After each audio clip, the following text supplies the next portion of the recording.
Sorry finally इनको पूछ के कर रहा हूँ मैं, पहले बता रहा हूँ। 1 2 3 बस हो गया।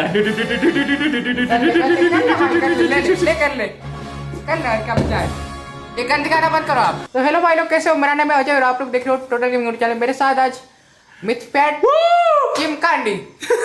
इज्जत भी घटा दो, भेस भी कमा दो, सब घटा दो, मेरे को कुछ नहीं बोलना। जिस बंदे से मैं रोज बात करता हूँ, अज्जू भाई केम छो, आज चेहरा देख रहा हूँ। लाइक गुजरात में बहुत गर्म होता है, बहुत गर्मी है। अज्जू भाई, ये देखो मैंने आपके लिए गिफ्ट लाया है, फ्री फायर का हुडी। तो मेरे पास भी है। ये आपके पास ऐसा है? ये वो अपने उल्टा क्यों रखा है डायमंड प्ले बटन? उल्टा ही है। आपको मालूम ही नहीं है? भाई साहब ये कितना हैवी है। गया था एक दिन बेचने, मेरे को लगा असली का डायमंड होगा।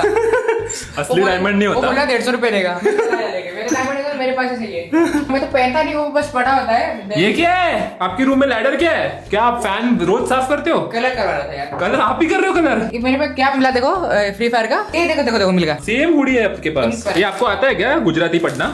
तो गुजरात से पढ़ना तो आता होगा ना। वैसे क्या लॉजिक नाम की कोई चीज नहीं है तुम पे। मुझे एक बात बताओ, इसके बाद आज के बाद आप फेस कैम वीडियो बनाओगे? नहीं बनाऊंगा। मुंह नहीं दिखाओगे इसके बाद? आदत ही नहीं है ना, आदत पढ़ने का टाइम लगेगा थोड़ा। जो एक बार आपका वापस एक बार इंट्रो कराना। नहीं करेगा। एक बार प्लीज कभी नहीं। प्लीज। यार मेरे को बहुत पसंद आ रहा है, मैं जब रियल में सुन रहा हूँ ना बहुत मजा आ रहा है। एक बार करना वापस। तो हेलो भाई लोग, कैसे हो? मेरा नाम है अजय और आप लोग देख रहे हो टोटल गेमिंग यूट्यूब चैनल। और मेरे साथ आज बैठे हैं मिथपैट द अल्टीमेट चिमकांडी। Total gaming